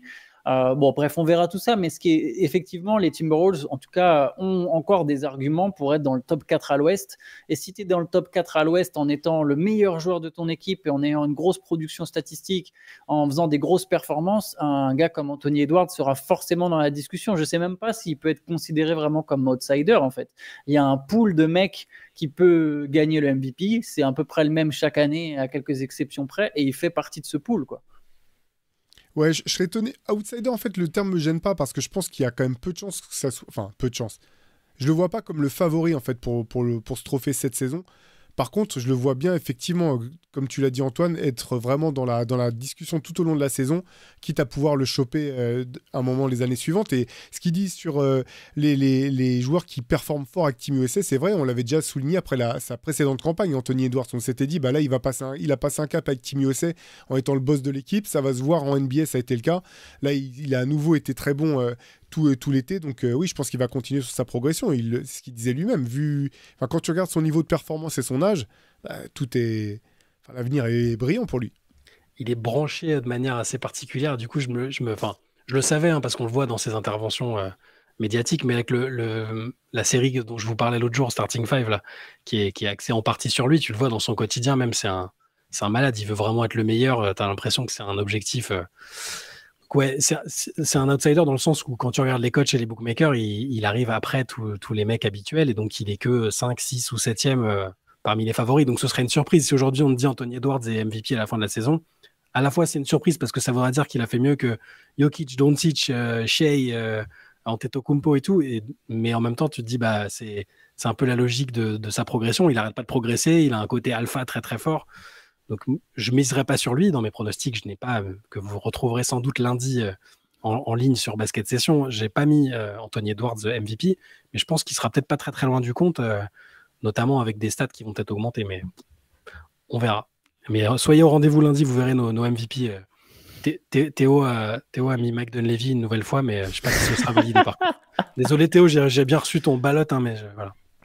Je suis obligé de dire que Pierre Armand m'a chauffé sur Kirk Hinrich dans le Hoop Culture que vous retrouverez demain. Donc, ça fait partie des petits triggers. Kirk Hinrich, Mike Dunleavy. Question suivante, question de Anthony du 07. Bonjour à toute votre petite bande. C'est toujours un plaisir de vous entendre parler de Gonfle Orange. C'est le début de saison et c'est le moment des questions sur certains projets qui peuvent laisser perplexe. Et c'est le cas pour moi avec les Pelicans. Après le projet centré autour de AD, celui autour de Zion semble être un tournant. L'été dernier avait été marqué par des rumeurs de trade semblant mettre un terme à ce projet. Et aujourd'hui, le projet ne semble pas encore atteint, mais son physique reste fragile. Ensuite, la construction de l'effectif peut paraître clinquante. McCollum, Ingram, Murray, Herb Jones, mais il reste limité. Et surtout, il y a un vide abyssal au poste 5, sans parler des questions contractuelles, notamment pour Ingram. Avec tous ces éléments, cela ne met-il pas en évidence la difficulté de construire un projet dans un petit marché? À partir de quel moment faut-il dire stop à un projet et en débuter un autre, comme cela fut le cas à la fin du projet Anthony Davis? Merci pour votre réflexion. Qu'est-ce qu'on pense des Pelicans, leur projet? Est-ce qu'il y a encore des chances? Et est-ce que le fait que ce soit sur un petit marché, ça pose problème? Déjà, sur le petit marché, il y a quand même des petits marchés qui ont fait bien mieux que les Pelicans. On peut penser au Thunder, aux Spurs, tu vois, il y a des équipes sur des petits marchés qui arrivent à se développer. Après, c'est une bonne question, cela dit, mais je pense que ça ne peut pas servir totalement d'excuse aux Pelicans. Il y a aussi surtout une mauvaise gestion depuis plein d'années. Il y a eu une mauvaise gestion du projet Anthony Davis. Il y a sans doute eu un peu de malchance aussi, hein, avec Davis comme avec Zion, ou je sais pas, peut parler complètement de malchance avec les blessures, mais je pense que c'est plus un problème de gestion que de marché. Après, l'équipe en soi des Pelicans, c'est vraiment une des équipes les plus dures à lire, parce que si tu fais juste l'addition des talents, imaginons que chaque joueur représente une note sur 10, et que tu les empiles, et que tu regardes dans la ligue qui a la meilleure somme cumulée, les Pelicans sont très hauts en fait. Peut-être même plus haut que plein d'équipes qui termineront devant New Orleans au classement. Donc, c'est un peu délicat, et il faudra voir si toute la mayonnaise prend. Moi, et puis surtout, la grande question avec les Pelicans, c'est est-ce que Zion, il est là? C'est toujours la même question depuis qu'il arrive en NBA, en fait. Parce que quand il est là, ils sont forts. C'est un fait. Quand il est là, lui, il est fort. Il y a quand même un truc, c'est que lui, quand il est là, il est très fort. Même sans rythme, rien, il revient, il est très fort. Et quand lui, il est très fort, son équipe, elle est forte. Donc, la première problématique, c'est ça, c'est est-ce qu'ils auront Zion sur le terrain, quoi? Je partage complètement ton avis. En fait, pour moi, alors t'as pas tort sur la gestion de l'équipe, mais pour moi, le plus gros problème, c'est Zion Williamson, en fait. Et c'est ce qui... Voilà, c'est les responsabilités que tu as quand tu es le meilleur joueur de ton équipe et potentiellement l'un des meilleurs joueurs de la ligue. Et cette équipe, moi, je la trouve vraiment intéressante sur le papier, comme celle de l'an dernier était très intéressante et celle d'avant encore. En gros, c'est simple. S'il peut jouer, bah, ils vont être très forts. Et s'il est encore blessé au pire moment ou pendant de longues périodes, ils pourront aller nulle part. Et c'est pour ça que c'est compliqué en fait de mettre fin au projet, parce qu'en fait, la question c'est est-ce que tu crois encore en Zion Williamson? C'est quasiment ça la question en fait que doivent aujourd'hui se poser les Pelicans. Cela dit, juste petit bémol, je suis allé vérifier. L'an dernier, il joue 70 matchs, tu vois, quand même. Ouais, mais il est blessé au moment où ils doivent jouer. Ouais. Un moment, ouais. Ouais, mais vous voyez ce que je veux dire? C'est juste pour appuyer le fait que. Mais je suis d'accord, hein, moi je partage à 100% ton avis. Hein, c'est pas une contradiction, c'est plus c'est pour rebondir sur autre chose, pardon. C'est plus le fait qu'il a joué 70 matchs, et malgré ça, cette équipe, avec 70 matchs de Zion, tu pouvais être un peu plus haut, tu vois. Il y a des trucs des fois à New Orleans qui se passent que je comprends pas toujours. Mais t'as tout à fait raison. De toute façon, tout part de Zion, et si Zion il est là. Et puis il y a aussi, est-ce que Zion, si ça va bien ou si ça va moins bien, est-ce que Zion croit lui-même au projet et dans ce projet avec lui au centre? Parfois il y a des choses un peu qui peuvent un peu interpeller dans des articles faits par des insiders, hein, pas juste des petites rumeurs comme ça. Donc moi j'ai vraiment envie que ça marche à un moment pour Zion et même pour les Pelicans, parce que j'aime bien leur équipe et les mecs qui la composent. Il y a cette petite fenêtre de tir il y a 2 ans là où ils étaient vraiment, je les trouvais le début de saison. Je redis souvent que j'avais fait cet article. Pour moi, c'était les outsiders numéro 1 à l'Ouest. Vraiment, ils pouvaient surprendre tout le monde. Je le pense encore en fait. C'est juste que je suis un peu échaudé par les blessures au mauvais moment et le fait aussi que l'Ouest soit d'un niveau assez incroyable. Mais ouais, je suis d'accord avec vous. Ça tout tourne autour de Zion et le coup du petit marché. Ça peut poser des difficultés si tu n'as pas des dirigeants compétents ou des dirigeants qui n'ont pas le temps de travailler, mais des gens qui ont le temps de travailler sur la durée. Et Griffin commence à être là depuis un certain temps maintenant. Il a eu le temps de mettre des choses en place. Comme ont eu le temps de mettre des choses en place les gars à Milwaukee autour de Giannis, à Toronto, ça a été un peu différent, mais c'est aussi en soi un petit marché. Les Spurs, n'en parlons pas. Non, le petit marché, c'est pas une bonne excuse. Ça peut poser des problèmes quand tu mises tout sur la free agency. Mais si tu travailles bien autrement via la draft et via les trades, normalement, tu peux t'en sortir. Donc, non, voilà, les Pelicans, c'est plus des décisions passées qui ont pu être problématiques. Et là, la malchance ou pas la malchance, comme tu l'as dit, Antoine, hein, les blessures, il y a une part d'incertitude. On sait jamais trop quelle est la part de responsabilité des joueurs, du staff médical, tout ça. Mais en tout cas, j'espère qu'on verra les Pelicans compétitifs, qu'on les verra au moins avec toutes les chances physiques de défendre leurs ambitions. Voilà, c'est tout ce que j'espère. Ouais, parce que malgré leur petit marché, ils ont constitué une équipe qui est ultra talentueuse. Le problème, effectivement, c'est qu'au-delà de Zion, il y a des joueurs qui sont fluctuants, comme Ingram, et je parle pas que de sa santé, je parle aussi de son niveau de performance. Trey Murphy, super joueur, mais qui est aussi maintenant fréquemment blessé. Enfin, il y a vraiment de quoi faire avec cette équipe. Mais comme toi, j'aimerais bien voir Zion Williamson jouer au moins un match de playoff, quoi. C'est clair. Il serait temps, quoi. Ouais. Question de Nicolas Bird. Il nous propose de faire un petit voyage dans le passé. J'ai une petite interrogation sur les Indiana Pacers du début des années 2000. Quand on entend parler de cette époque, cette équipe est un peu citée comme une référence, et Reggie Miller semble également un peu oublié dans certains classements. Pourtant, pour l'avoir vu évoluer, cette équipe, je l'ai trouvée assez impressionnante, et je pense que sans les événements contre Détroit en 2004, ils auraient fini champions, alors que je suis un fan des Pistons. On parle d'une équipe qui comptait Reggie Miller, Jermaine O'Neal, Steven Jackson et Ron Artest dans son roster. Que pensez-vous de cette équipe et de sa place dans l'histoire ? Il y a tout un papier du MOOC. Absolument. Oui, dans le MOOC Loser, Moi qui l'ai fait. que t'avais fait, Antoine. Et c'est marrant parce qu'il y a toute une partie, je remets un coup de promo, il y a une partie du Hoop Culture de demain qui est justement sur cette équipe-là, donc c'est marrant, quoi. Et tu vois, et je le savais pas, les gens ne le savaient pas et pourtant ils posent des questions dans ce sens-là. Mais est-ce que juste d'un point de vue personnel, est-ce que c'est une équipe qui vous a marqué ou est-ce que c'est fade et que ça vous a pas vraiment intéressé quand les Pacers étaient un peu sur le devant de l'affiche comme ça? Moi, l'équipe de 2005, c'était mon favori pour gagner le titre cette année-là, avant la baston à Détroit. Je pense vraiment que c'était une équipe qui avait tort. Je sais pas s'ils auraient été champions, mais c'était un petit peu le nœud de ton papier, Antoine. Elle avait vraiment tout en main, je pense, pour aller très loin, pour aller au bout. Ouais, moi je veux dire pareil. Je pense que ça fait partie des. Tu sais, il y a toujours une petite poignée d'équipes qui est favorite. Ça faisait partie des grands favoris. Si on estime qu'il y a 4-5 grands favoris par saison, des fois même un peu moins, les Pacers en faisaient partie. Je pense qu'à minima, ils auraient joué la finale NBA. Je ne sais pas s'ils auraient battu les Spurs, mais il y avait beaucoup de talent. Et Ron Artest, par exemple, vraiment, là, ça tombe vraiment au pire moment quand même la baston, parce qu'on est sur un Ron Artest qui commence à prendre une ampleur absolument dingue en NBA en fait. J'imagine que les plus jeunes se souviennent essentiellement de Ron Artest en mode Metal World Peace, qui est joueur de complément aux Lakers, etc. Mais là, on est sur un All-Star qui fait tout en fait, qui a la balle qui est capable d'avoir la balle entre ses mains, qui score, qui défend, qui prend des rebonds, qui fait des passes. Il y a vraiment un joueur qui est en train de prendre une sacrée ampleur et ça a un peu brisé ça a complètement même brisé son élan en fait à Ron Artest. Et là derrière, donc autour de lui, tu te dis qu'il y a Jermaine O'Neal, Reggie Miller en sortie de banc, Stephen Jackson pour scorer, Jamal Tinsley, il y a vraiment Jonathan beaucoup de bons Bender, joueurs. il y a vraiment beaucoup de talent. Moi, c'est marrant. Alors cette équipe, je n'étais pas spécialement fan. Je la trouvais forte, hein, et j'ai préféré l'équipe d'avant. L'équipe de 2000 avec Reggie Miller, Jalen Rose et compagnie, Mark Jackson et tout. Donc peut-être que je sais pas, c'est peut-être juste au niveau du feeling, je préférais d'autres équipes à ce moment-là que les Pacers. Donc j'avais été halluciné par la baston, forcément comme tout le monde, hein. En plus on n'avait pas le même accès aux matchs et aux infos, mais c'était totalement fou. Mais oui, ça faisait partie des équipes qui auraient dû. C'est un what if en fait, tout simplement, hein. C'est, comme on dit. Je ne sais pas si elle aurait été championne, mais elle aurait été très très loin. Je pense que ça a complètement cassé la dynamique, comme le raconte très bien Antoine Pimel dans le MOOC que vous pouvez vous procurer. Je dis ça, il est pas en rupture de stock celui-là, Théo? Non, il en reste encore quelques-uns, c'est le 13. Très bien, alors foncez. Merci Nicolas de nous avoir permis de faire cette petite passerelle. Moi, j'ai jamais été trop fan des Pacers, mais cette équipe-là, je pense que c'est probablement celle que j'ai préférée.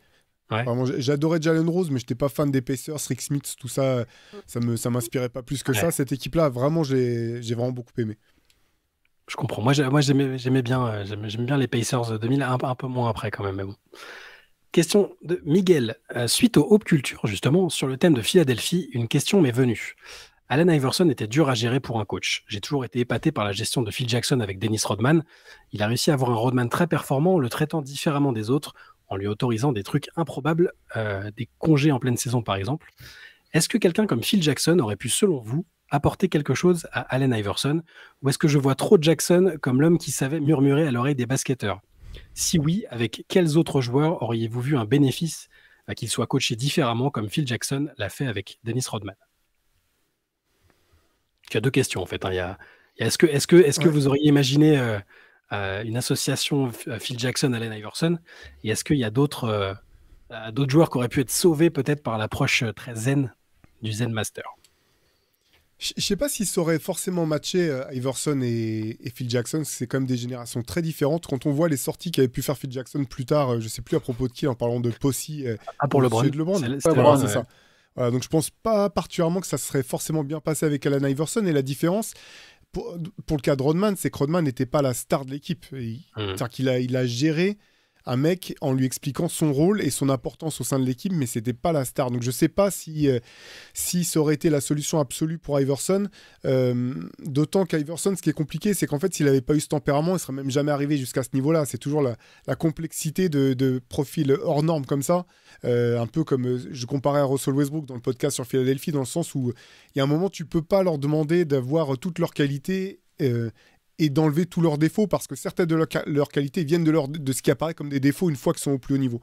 Donc voilà. Après, des joueurs qui auraient pu être mieux gérés, oui, ça je pense qu'il y en a plein. Le premier qui m'est venu en tête tout de suite, c'était DeMarcus Cousins, à qui ça se passait super bien avec Michael Malone à Sacramento, et sans que tu comprennes pourquoi, Michael Malone est remercié, et derrière, on sait ce qui est arrivé de la carrière de DeMarcus Cousins. Bon, il y a eu des blessures en plus, mais là, pour le coup, je pense que effectivement, il y a parfois des entraîneurs, je ne sais pas si la méthode Phil Jackson aurait fonctionné avec tout le monde. Tout n'était pas rose non plus avec Phil Jackson. Il faut bien se rendre compte que lui aussi, il avait à cœur d'avoir aussi un bouc émissaire dans chaque équipe, et si ça tombait sur toi, c'était mort pour la saison en gros. Mais ouais, compliqué pour Iverson, compliqué en tout cas. Je sais pas ce que tu en penses, Antoine. Je sais pas si j'ai un vrai avis sur Phil Jackson, Allen Iverson. J'étais trop jeune en fait. Pourtant, j'arrive à voir, tu vois, je connais les personnages, même plutôt leur personnalité, tu vois, parce que tant le dire dessus. Puis c'était vraiment l'époque à laquelle j'ai commencé à suivre la NBA, mais j'arrive pas assez à savoir comment ça aurait pu matcher entre eux. J'ai effectivement le gap culturel et de génération. Alors, est-ce que Phil Jackson aurait réussi à vraiment lier la même connexion? Je pense qu'il avait un truc avec Kobe Bryant qui était déjà clair, c'est qu'il avait coaché Michael Jordan, tu vois. Et qu'à partir de là, je pense que ça crée forcément un contact. Ça aurait pu aussi un petit peu pour Iverson, mais pas dans la même mesure, pas dans la même proportion, dans les mêmes proportions. Donc je sais pas trop. Moi, je pense que ça aurait pu bien marcher quand même, parce que on voit surtout là maintenant à quel point Iverson admirait Kobe, aimait fortement Kobe et s'inspirait de plein de trucs que lui disait Kobe. Je pense que, alors je sais pas si tout aurait fonctionné, parce que l'approche de Phil Jackson, comme il en parle souvent dans ses livres, c'est ça peut être un peu philosophique. Il pense régler des conflits en conseillant certains bouquins à ses joueurs. Est-ce qu'Iverson aurait été réceptif à ça? Je sais pas. Et le fait que ce soit la star de l'équipe, ça rend le truc aussi compliqué. C'est ce qui diffère avec Rodman. Mais je pense que à une certaine époque, pas le Phil Jackson de fin de carrière, parce que celui qui avait parlé de Posey pour le LeBron, c'est le Phil Jackson, président des New York Knicks, qui était totalement has-been et fatigué, quoi. Là, s'il avait coaché Iverson à la même époque à laquelle c'est Larry Brown qui a coaché Iverson, moi je dis pourquoi pas. Phil Jackson lui-même était dans son prime et dans sa compréhension des joueurs, de leurs qualités, de leurs caractéristiques. Moi je dis que ça aurait pu faire quelque chose de cool. Il nous demandait aussi si on voyait, oui, un autre joueur, tu as répondu avec DeMarcus Cousins, mais est-ce qu'il y a des joueurs comme ça qui sont des incompris un peu, qui n'ont jamais réussi à être coachés et qui auraient pu être sauvés par Phil Jackson? Comme ça, j'en ai pas tellement en tête personnellement. Mais ta World Peace s'est bien passé avec Phil Jackson au bout du compte, alors que c'était aussi. Mais c'était un petit peu. Je pense que c'est un peu le même côté que Rodman en fait. Et en fait, il y a quand même des points côté aussi, des mecs qui sont écorchés vifs un peu. Qui posent problème et qui sont désarmants parfois par leur. Par leur honnêteté, qui se livrent à nu alors que tu penses que c'est que de la façade. Je pense qu'il y a des similitudes entre les deux, et je suis pas si étonné finalement que ça ait bien fonctionné avec Phil Jackson. Moi non plus, parce qu'en plus, Ron Artest, il a un côté philosophique très marqué, en fait, très prononcé, donc je suis pas surpris non plus. Après, qui aurait pu gérer Draymond Green mieux? Est-ce que Draymond Green, il peut être mieux géré que ce que le fait Steve Kerr? Il a déjà pas si mal géré, je pense. Exactement, il est déjà bien géré. C'est pour ça que je dis, est-ce qu'il y a vraiment quelqu'un qui aurait pu mieux le gérer? Mais ça peut être intéressant, tu vois, le cas de Draymond Green. Moi, j'ai pas d'autres, mais c'est que Cousins, ça m'aurait intéressé. Mais à partir du moment où les mecs ont plusieurs échecs avec un nombre conséquent de coachs, qu'il n'y en a qu'un seul qui a trouvé un petit ressort, c'est que le problème vient aussi du gars, quoi. Il y a des gars qui sont pas coachables, quoi. C'est un peu... Et de la franchise, parce que quand même, il faut reconnaître, les Kings ont laissé DeMarcus Cousins faire n'importe quoi en termes de comportement jusqu'à l'arrivée de Michael Malone. Et là, ça avait quand même commencé à bien prendre. Et derrière, c'était à nouveau n'importe quoi. Je veux dire, bien sûr que Cousins est problématique, mais voilà, c'est aussi la responsabilité de la franchise, surtout avec des jeunes joueurs, de leur faire comprendre ce qu'il est possible et pas, ce qui est acceptable et pas acceptable. Ouais, c'est clair. C'est plus facile quand les mecs sont sur leur contrat rookie, de mettre des coups de pression que... Bizarrement. Question du Wet Dream. Tout d'abord, j'aimerais préciser que mon nickname, le Wet Dream, ne relate pas... parce que je me posais des questions. Tu vas voir, tu es cité, évidemment. Le Wet Dream ne relate pas, comme Théo l'a suggéré dans un CQFR précédent, une soirée d'Antoine avec P. Diddy, ni ne fait malheureusement référence à Hakim the Dream, dont je n'ai ni la taille ni le footwork. Et ce n'est enfin pas dû au fait que mon jeu fasse fantasmer qui que ce soit sur un terrain. J'aurais adoré. Non, il est simplement dû au fait que je transpire abondamment et que mes bâtards de coéquipiers ont un sens de l'humour discutable. S'ils écoutent d'ailleurs, je leur promets un gros hug la prochaine fois que je fais 2 heures de sauna. Le voile étant levé sur ce surnom qui me colle à la peau, voici ma question. Cela fait depuis les années 90 que je suis la NBA et j'avoue n'avoir jamais été aussi hypé par le contingent français présent en NBA. Il y a 15 joueurs en activité, dont une dizaine peuvent se faire une place significative. À quoi cela est-il dû selon vous? Est-ce que c'est la formation à la française, le rayonnement des Tipeee, Boris, Batum, Fournier qui a touché la génération qui émerge aujourd'hui, le développement du scouting NBA en France, celui des City Stades, et comment maintenir voire développer selon vous cette représentation dans le futur? Je crois que l'évocation des City Stades a beaucoup agacé Théo. Je vais partir sur une vingtaine de minutes. Vous pouvez couper le son ou baisser le volume. Parce que non, les City Stades, non, c'est une honte abjecte. Ça réduit le nombre de vrais playgrounds qu'il y a à disposition. Donc non, je suis contre les City Stades. Par contre, sur les Frenchies, on a déjà eu des larges contingents de joueurs français en NBA par le passé. Il y a un moment où longtemps même, on avait le plus gros contingent. C'est peut-être à nouveau redevenu le cas, là, je ne sais plus, pour la saison à venir. J'ai l'impression que c'est un peu une combinaison de tout ce qui a été présenté. Là, effectivement, la formation à la française. Alors, par son prisme aussi, c'est-à-dire qu'elle met avant tout en avant des athlètes hors du voilà, des athlètes, c'est quand même par ce premier prisme que sont les sélections, malheureusement même à des niveaux très amateurs qui mériteraient pas ça. Donc voilà, on fait émerger des joueurs qui ont les capacités pour s'imposer dans une ligue comme celle de la NBA. C'est pas pour dire, je dis pas non plus que le travail technique est pas fait, mais c'est vrai que c'est quand même le principal focus, j'ai l'impression.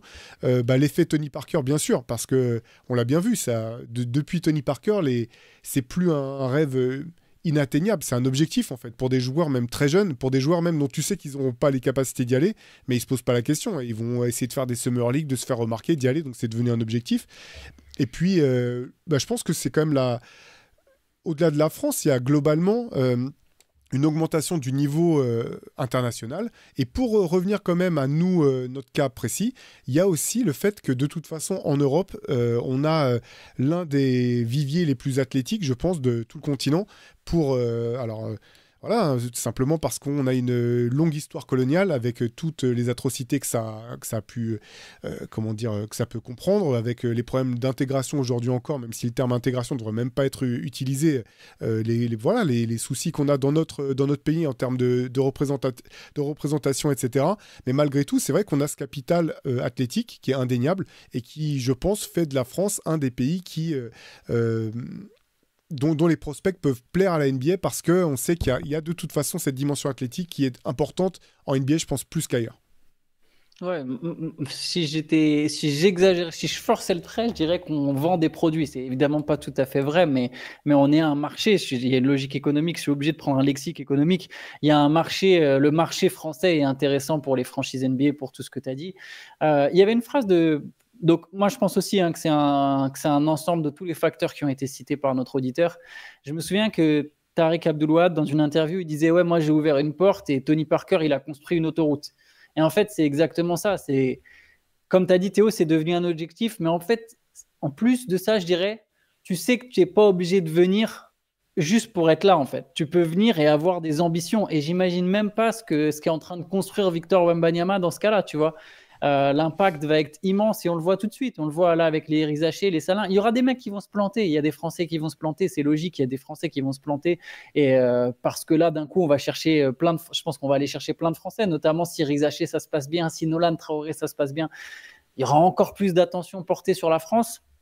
Mais effectivement, on est et on sera là encore à l'avenir un marché, je pense, de plus en plus important pour les franchises NBA dans leur recherche de prospects.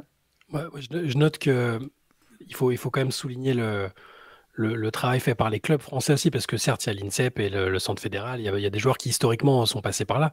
Mais là, si tu regardes sur les dernières années, il y a quand même beaucoup de joueurs de clubs qui commencent vraiment à donner leur chance très jeune à ces joueurs-là, qui peuvent goûter au niveau pro et donc arriver à ne pas être totalement déboussolés quand ils débarquent en NBA. Et j'espère que ça va être le cas cette année pour Zachary Rizaché, pour Tidjane Salin et d'autres. Mais voilà, je dis évidemment que tout n'est pas parfait dans la formation française. On en a déjà discuté sur la façon de peut-être d'inculquer le basket au niveau stratégique, tout ça. Mais en tout cas, sur les opportunités données, je trouve que là-dessus, il y a quand même de bonnes choses qui sont faites.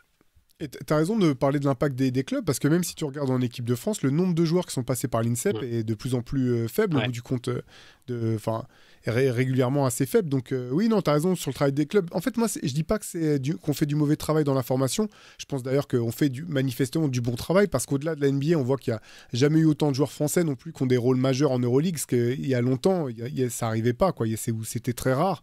Mais voilà, moi, la seule chose qui peut me gêner un petit peu parfois, c'est vraiment trop jeune, je pense, de ne voir avant tout que les choses par le biais des qualités athlétiques. On en parle un petit peu dans le MOOC Small que vous pourrez bientôt découvrir, parce qu'on parle de la place des petits Français dans le basket français et dans la formation. Et je pense qu'on passe quand même malgré tout à côté de profils atypiques ou différents, ce que fait très bien l'Espagne, par exemple, pour sortir des arrières qui ne sont pas ultra athlétiques comme les nôtres, mais qui au plus haut niveau peuvent performer. Je pense que parfois, voilà, il y a malheureusement des talents ou des joueurs ou des joueuses qui passent à côté de carrière, parce qu'on leur a pas ouvert l'espace pour pouvoir se réaliser.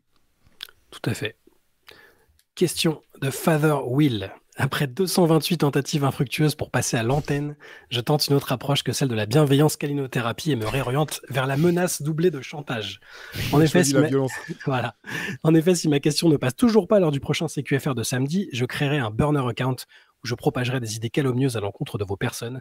À titre de mise en bouche, je ferai passer le prétendu impitoyable Dark Pimel pour un agneau grâce à un subtil montage avec des chatons, licornes, arc-en-ciel et bien entendu une armée de pongistes avec les doigts en cœur autour de lui. En ce qui concerne ce trop parfait chai, je l'affublerai d'un maillot du PSG floqué Fiorez avec en décor le vieux port que je distribuerai auprès des South Winners, Dodgers, Commando et ce, même jusqu'au Baumet. Pour Théo, eh bien, vu la terreur qu'il suscite auprès de vous, je préfère baisser pavillon et saluer bien bas son travail, son professionnalisme ainsi que ses magniques lunettes de pharmacien. Très bien, très bonne. Écoute, petite balle à la fin, petite balle perdue. Magnifique. Voilà, après cette brillante intro qui est évidemment face à laquelle j'ai évidemment plié en prenant sa question, je me suis fait la remarque que depuis l'instauration du play-in, un certain nombre d'équipes, et ceux plus importants que par le passé, arrivent à passer les tours de play-off jusqu'à même atteindre les finales. J'ai voulu corroborer cela avec un peu de data, et pour le coup, on observe une recrudescence des équipes mal classées avant 2020, si on enlève l'année 2020 du fait du Covid et du tournoi. Les équipes ayant fini 4e ou au-delà de leur conf étaient seulement 7 en 17 éditions à avoir atteint les finales de conf de 2003 à 2019, alors qu'il y en a eu autant en 4 ans. Aussi, 40% des finalistes de conférence étaient premiers avant 2020. Désormais, c'est moitié moins, 19%. Avant, les 3/4 des finalistes étaient 1 et 2 de leur conférence. Désormais, c'est moins de 40%. Avant, l'entièreté des places en finale NBA se partageait entre les quatuors de chaque conférence. C'est désormais plus disparate. Selon vous, est-ce dû au resserrement des niveaux, car il semble aussi difficile de se défaire d'une équipe 4-5e que d'une équipe 7 ou 8e? En tout cas, que ce soit avant ou plus récemment, être dans le top 3 donne toujours autant de possibilités d'être champion, mais l'accès à la bataille finale est plus ouvert dernièrement. Est-ce une vraie tendance? Moi, je pense que le resserrement, c'est le premier truc auquel j'ai pensé pendant la question, c'est de me dire, en fait, c'est juste que le niveau, il est tel aujourd'hui. Il y a de plus en plus d'équipes. De toute façon, il y a de plus en plus de talents. Je sais que ça fait des fois bondir certains quand on dit ça, mais je sais pas, ça me semble être une vérité. Alors, c'est une vérité qui est invérifiable, mais je pense qu'individuellement, les mecs sont de plus en plus forts. Et ça ne veut pas dire qu'ils sont plus grands que ceux passés avant eux. Plus fort, c'est un... Si Bird arrivait dans la NBA aujourd'hui, il serait sans doute le meilleur joueur de la ligue, tu vois, ou un des meilleurs joueurs de la ligue, c'est pas tant la question. Donc je suis pas en train de dire qu'un Devin Booker, par exemple, qui est un grand joueur, est forcément plus grand que des mecs qui ont accompli plein de choses dans les années 90. Mais je pense qu'au niveau technique, avec toutes les avancées techniques, ces gars-là, enfin, en profitant de ceux passés avant eux, le talent global de la ligue est plus élevé qu'il ne l'a jamais été et il continue de l'être de plus en plus. Et du coup, s'il y a de plus en plus de talent, tu as de plus en plus d'équipes très talentueuses, il y a de plus en plus d'équipes très fortes et c'est dur de se défaire. Et oui, du coup, il y a moins d'écart entre un troisième et un sixième. Après, je ne sais pas aussi dans quelle mesure l'évolution du format avec le play-in, est-ce que ça a poussé certaines équipes à mettre à jouer un peu moins dur? Est-ce que le load management a créé, je sais pas trop, mais je dirais surtout moi que c'est une question de talent, qu'il y a de plus en plus d'équipes fortes et que du coup c'est moins pertinent par moment d'être sixième. Tu peux être sixième et en fait être déjà tout proche du niveau de la première équipe, quoi. Ouais, et je pense aussi que les changements de règles autour du CBA ont forcé la ligue à une redistribution des talents à un moment où la NBA a eu peur qu'il y ait trop de ce qu'on appelait les super teams et que d'avoir qu'une ou deux grosses équipes par conférence et qu'on sache systématiquement qui allait se jouer à la fin.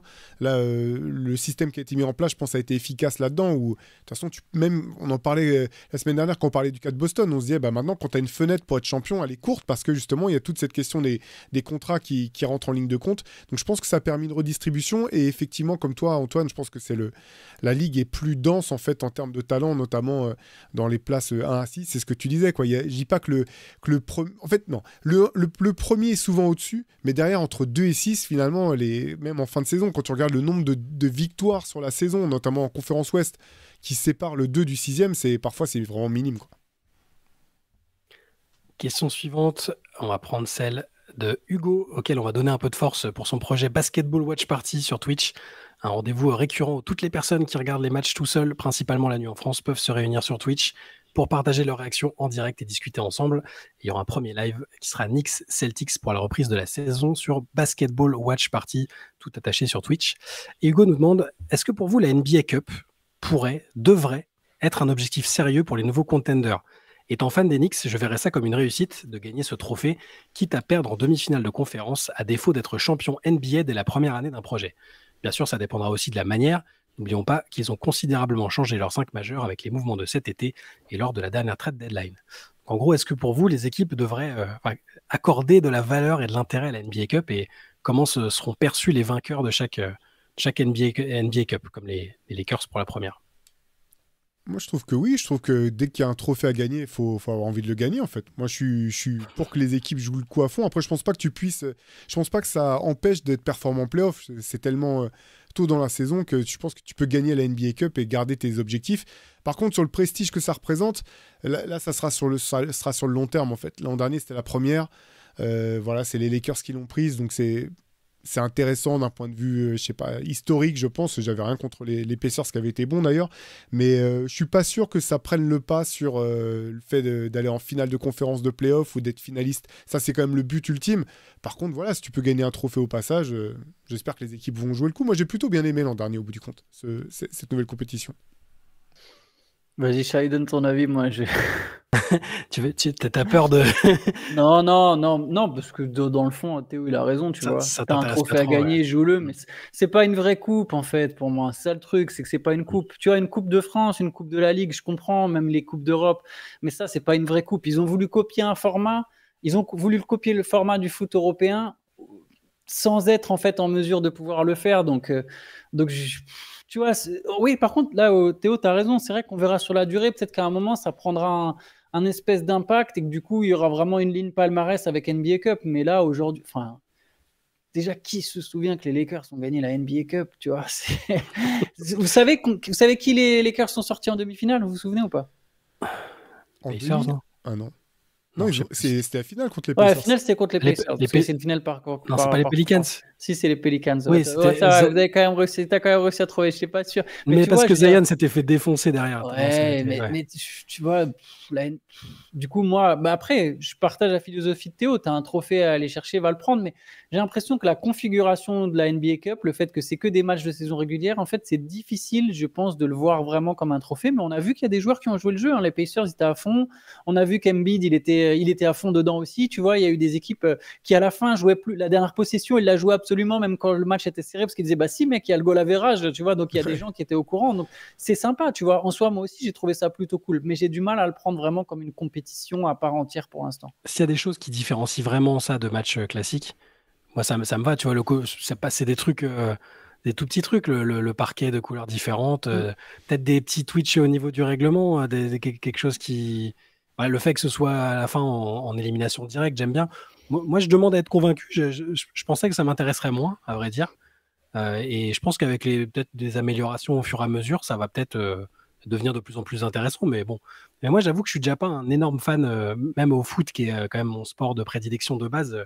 Les coupes, Coupe de France, Coupe de la Ligue et machin, la Coupe de la Ligue qui n'existe plus par ailleurs, mais ouais, ça m'intéresse moins. Peut-être parce que mon club est nul dans les Ligues des Champions, Coupe d'Europe et autres récemment.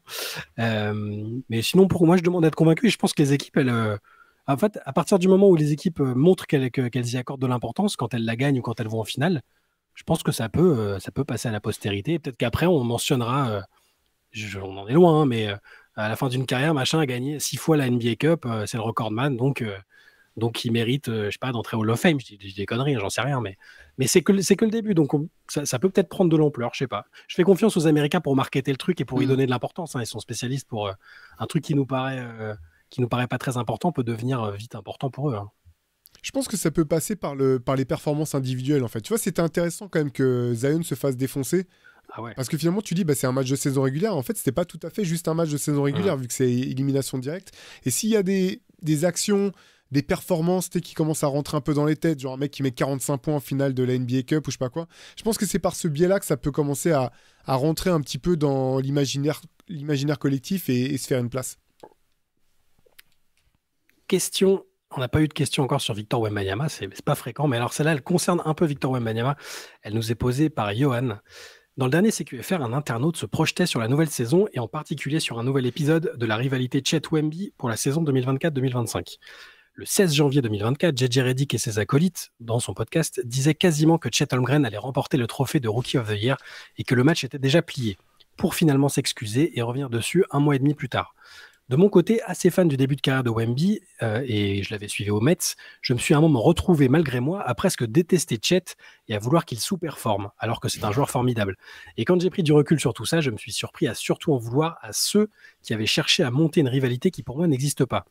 C'est probablement beaucoup lié au trophée de Rookie of the Year, mais je trouve qu'on a exagéré le trait, qu'on nous a poussé à scruter leur perf l'un vis-à-vis de l'autre, à comparer les lignes de stats, au détriment de juste pouvoir profiter des deux. Il me paraît en plus tellement difficile de comparer les joueurs entre eux. Si on reprend le débat, oui, il s'agit de deux jeunes joueurs très talentueux avec des profils similaires, mais avec aussi tellement de différences dans le style, dans le contexte, etc. Bref, deux situations différentes. Ma question est donc la suivante. Que pensez-vous de la façon dont les médias US, surtout, cherchent en permanence à comparer les joueurs entre eux et la NBA de chercher à construire des rivalités, à attribuer des statuts particuliers aux joueurs? Est-ce que ça n'aurait pas un impact négatif sur la façon dont le sport est perçu et sur le fanatisme? Alors, ce qui est marrant, c'est que de base, j'aurais été d'accord sur le fait que parfois, il y a vraiment des espèces de narrations où tu dis, mais c'est absurde, en fait, pourquoi est-ce qu'on veut opposer ces deux joueurs? Ça n'a pas de sens. Et pour le coup, dans le cas de Chet et de Wembanyama, non, il y a une vraie rivalité, en fait. Il y a une vraie rivalité qui remonte à avant la NBA, quand ils s'affrontaient avec leurs équipes nationales en jeunes. Et je pense qu'il y a une vraie rivalité. Ça ne veut pas dire qu'ils se détestent. D'ailleurs, tu les entends parler. Ils se respectent beaucoup. Ouais. Ouais, ils se respectent. Ils se respectent énormément. Mais en fait, c'est toujours ce truc-là. Tu dis, s'il n'y avait pas Wembanyama, la licorne, on parlait de Chet Holmgren, en fait. Parce qu'ils ont quand même des capacités qui sont hors normes, avec des morphotypes qui sont hors normes. Et même s'ils n'ont pas les mêmes jeux, ils ont quand même des points communs. Et voilà. Et moi, je trouve que c'est plutôt une rivalité dans le bon sens, en fait. Moi, je trouve. Ce que j'aime bien dans cette rivalité, c'est que je trouve que, par exemple, si tu prends alors je sais que c'est différent, mais si tu prends la contraposée de la WNBA avec la rivalité entre Angel Reese et Caitlin Clark, qui a été vraiment façonnée de toutes pièces par les médias pour créer une espèce de tension autour de ces face-à-face, tu vois, là, pour le coup, je suis d'accord, c'est absurde, en fait. Dans le cas de Wembanyama et de Chet Holmgren, non, je trouve que ça a du sens, et moi, j'adore les deux joueurs. Vraiment, on en a parlé plein de fois à Chet Holmgren, j'aime vraiment bien son attitude. Donc, tu sais que ces matchs-là, je pense que c'est pas des matchs comme les autres, en fait. Quand ils se jouent l'un et l'autre, je pense que c'est pas des matchs tout à fait comme les autres dans leur calendrier. Ouais, moi, je pense aussi qu'il y a quand même une vraie rivalité. D'ailleurs, ça se sent même dans leur attitude sur le terrain. Tu vois, après, il y a du respect. Et Holmgren est un peu plus du genre à derrière, pas nier, mais tu vois, être en mode, mais de quel bif tu me parles? Parce que je pense qu'effectivement, il y a pas de bif, tu vois, c'est une rivalité très saine, où, comme vous l'avez dit, les mecs se respectent, mais il y a une envie quand même de montrer. Du côté de Wembanyama, franchement, on le sent hein, quand il joue au Holmgren. On sent, après chaque action sur Holmgren, tu sens qu'il y a quand même une volonté de montrer, bah ouais. C'est toi et moi, on est les futurs. Mais je pense que c'est même une marque de respect, genre vrai reconnaît vrai, tu vois. C'est toi et moi, on est le futur sur notre position, peut-être notre futur dans la ligue, etc. Donc viens, dès maintenant, on se défie, tu vois.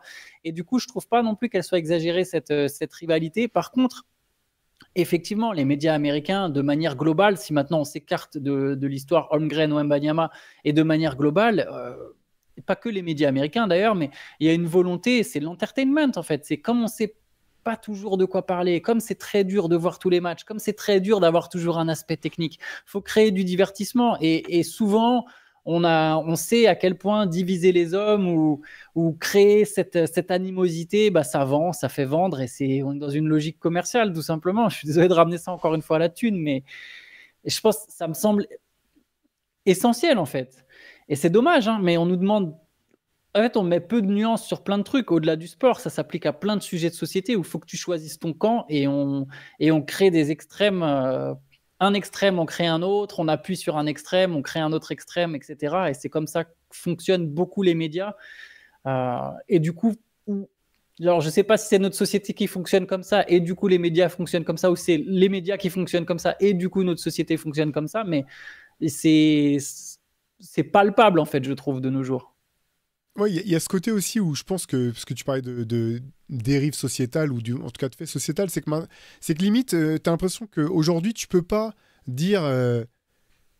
si t'aimes quelque chose, c'est que tu détestes autre chose, en fait. Tu peux pas juste dire, bah, je préfère Wembanyama, ou je préfère Chet Holmgren, ou je pense que tel joueur est plus fort, sans que tu sois derrière à diminuer l'impact ou l'apport de l'autre personne. Alors c'est vrai, là on parle de sport, mais on pourrait avoir les mêmes questions sur du cinéma ou de la musique, peu importe.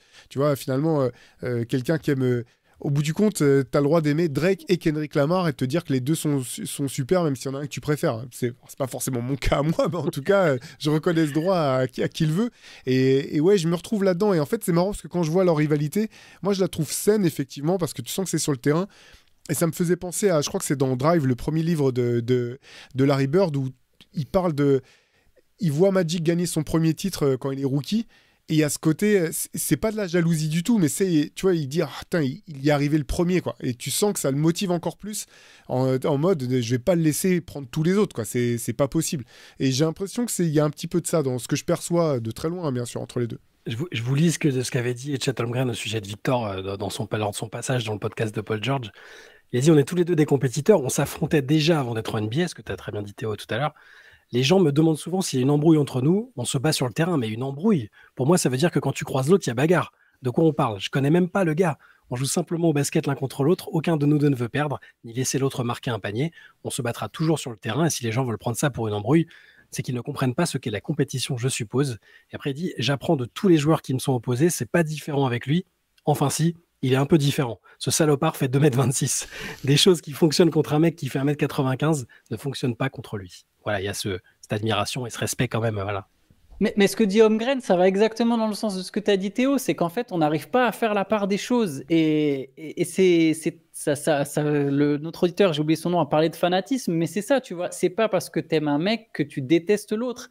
Et pareil, on le voit même à notre toute petite échelle. Des fois, on commente donc la situation de franchise NBA.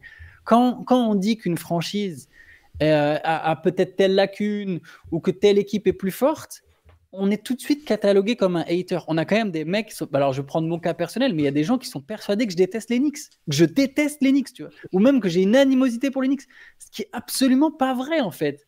Tu vois, genre, je peux pas expliquer à quel point je m'en contrefiche, tu vois. Au final, on est très peu partisans. Je sais que toi, tous les trois en fait, je sais que nous trois, au final, on est très peu partisans. On n'est pas tant. Il y a des joueurs qu'on aime bien, il y a des équipes qu'on aime bien, il y a des joueurs qu'on aime moins bien, mais dans le fond, on arrive à trouver toutes les histoires belles et on est vachement détachés, tu vois.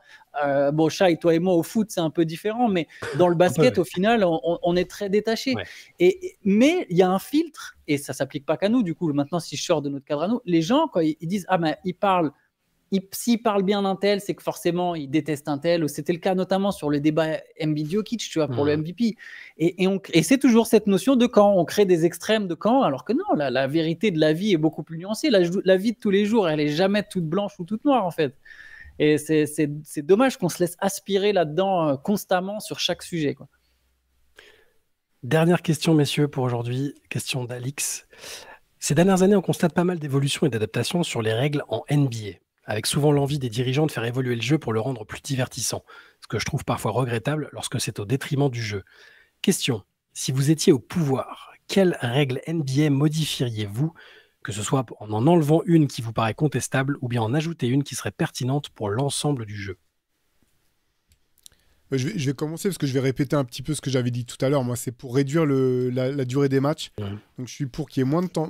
Mais je sais que c'est pas possible parce que tu touches à la rémunération, en fait. Mais pour moi, ça serait moins de temps mort. Que le nombre de fautes, que les fautes techniques rentrent dans les fautes personnelles. Il y a aussi, je trouve, quand même des fautes techniques qui sont absurdes. C'est-à-dire que toutes les fautes techniques que les Américains appellent pour taunting, quand soi-disant, tu es en train de provoquer l'adversaire juste parce que tu as mis un dunk et tu regardes dans les yeux. Non, je suis pas d'accord. Là, non seulement c'est absurde, je trouve que ça enlève quand même une dynamique qui est inhérente à tous les sports d'opposition, qui est, tu t'opposes en fait. Donc, tu peux sortir un commentaire un peu narquois, regarder quelqu'un, le toiser, moi ça me gêne pas. Et en plus, tu perds du temps, quoi. Là, tu vas aller shooter des lancers francs, il y a une faute technique, je trouve ça vraiment absurde. Et moi, je suis pas fan du replay systématique.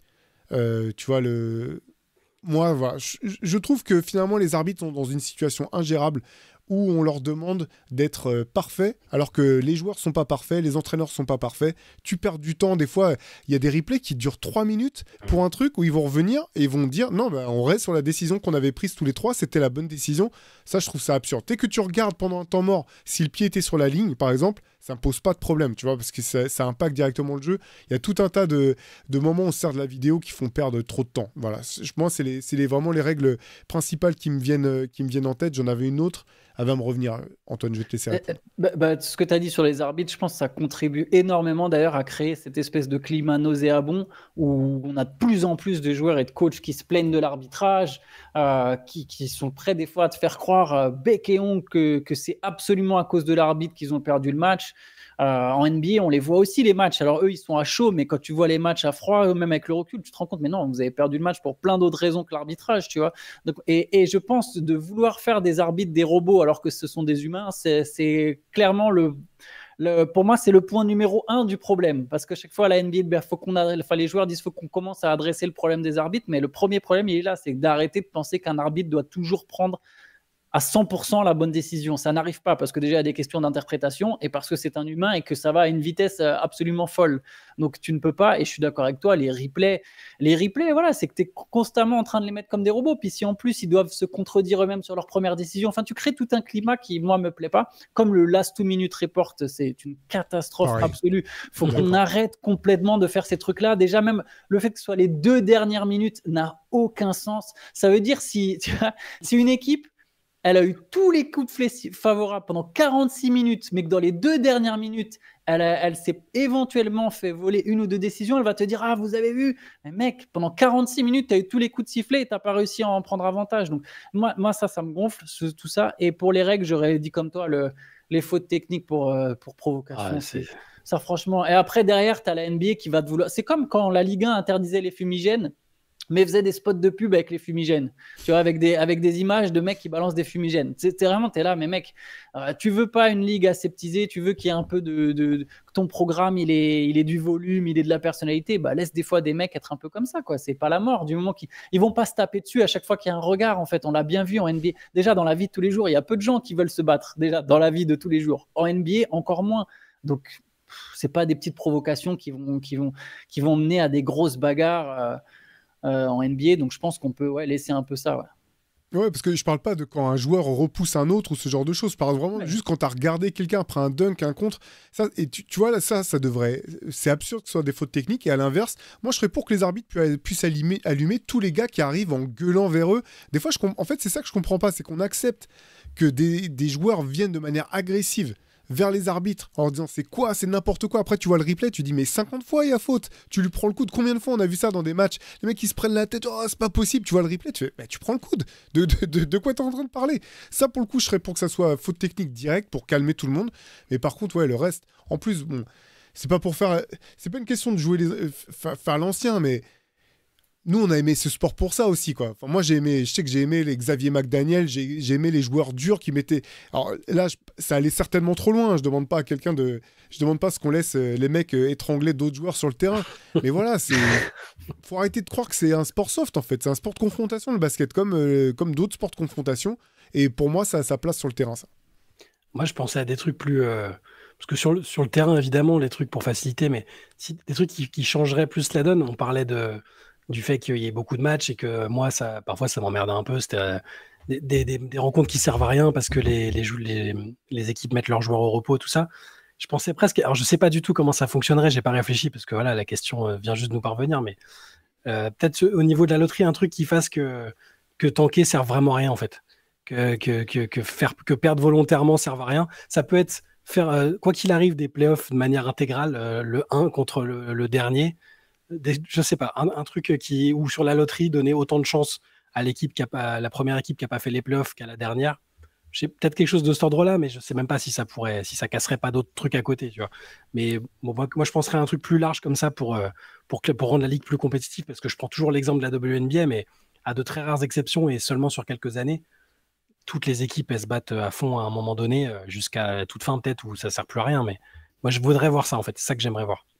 Moi, pour la loterie, je serais pour que ça soit une loterie complète. Que tout le monde ait autant de chances de choper le numéro 1 et qu'après, il y ait une espèce de modération dans le genre, bah, si tu as tapé dans les top 5, je sais pas, tu as chopé un top 5 choix de draft, et ben pendant un certain nombre d'années, de toute façon, tu pourras pas retrouver un top 5 pour qu'il n'y ait pas non plus imagine si les Celtics chopent les 2 prochains premiers choix de draft, effectivement, ça serait pas cool. Mais moi, je serais pour qu'on arrête avec ce truc, parce que ce qui me gêne, en fait, c'est que longtemps, on a récompensé des franchises qui étaient mal gérées, quoi. Et ça, je le comprends pas vraiment, en fait. Et tu vois, notamment, c'est pour ça que j'étais ravi que les Spurs puissent tomber sur Victor Wembanyama, parce que je me dis, au bout du compte, cette franchise qui a aidé à rendre le sport global, quand même par son impact à l'international, qui a été performante année après année pendant 20 ans où ils ont fait les playoffs, tu dis, ils vont être, on va les empêcher de choper le prochain Tim Duncan, ou tu vois, Victor Wembanyama. Au bout du compte, ils ont dû en passer par du tanking pour avoir un joueur comme ça. Et dans le même temps, je vais reprendre l'exemple des Cleveland Cavaliers, qui ont enchaîné les premiers choix de draft en étant gérés de manière catastrophique. Et tu dis, mais en plus, vos choix de draft, vous en avez rien fait. Qu'est-ce que vous avez développé comme joueur? Et je trouve que c'était, au bout du compte, tu te retrouves dans une situation où même pour la NBA, tu dis, bah, les joueurs qui devraient être les superstars de demain, si on continue à les donner à des équipes qui sont mal gérées, ça se trouve, elles vont pas les développer et on va gâcher des potentiels. Donc, je te rejoins sur l'idée de la loterie, je pense qu'il y a mieux à faire. Ouais. Bon, après, je sais pas comment qu'est-ce qu'il faudrait faire exactement, hein, s'il faut inclure les équipes qui sont en playoff, mais peut-être juste donner autant de chance à l'équipe qui a raté de peu les playoffs et celle qui a tanké comme des cochons toute la saison. Voilà. Il y a déjà, on peut reconnaître à l'NBA le fait d'avoir tenté de lutter un tout petit peu contre ça avec le play-in, le rééquilibrage des pourcentages, mais ça reste encore un peu insuffisant et c'est en suivant la saison vraiment de A à Z avec les 82 matchs qu'au bout d'un moment ça devient long, et je me dis si au moins tous les matchs étaient disputés, que les joueurs essaient d'être là au maximum, bah ça changerait peut-être quelque chose, mais bon, on n'a pas la réponse à tout. C'était la dernière question, messieurs. Voilà, encore désolé à tous ceux qui n'ont pas pu avoir leurs questions posées aujourd'hui. Certains d'entre eux aujourd'hui ont insisté et sont réussi à passer, hein. Vous avez vu certains messages de menaces. Voilà, je vous incite pas à formuler des menaces envers l'équipe, mais retentez votre chance. Je vois passer les mails. Alors la semaine prochaine, ce sera pas moi, hein, ce sera l'un de mes 2 camarades ici présents, parce que c'est mon dernier CQFR avant 10 jours, ce qui est incroyable. Yeah, incroyable ça. Absolument. On aurait fêté ça. Ouais, après, je ferai peut-être un CQFR en direct de là-bas, on sait jamais, avec mon téléphone. Ah, ça y est, on va s'amuser quand je pars en vacances, quoi. Super. Yes. On fêtera ton retour surtout, Shai, parce que je pense que tu vas nous manquer encore plus que nos auditeurs. Ça, c'est sûr. Shai, profite bien de ton séjour new-yorkais de vacances bien mérité.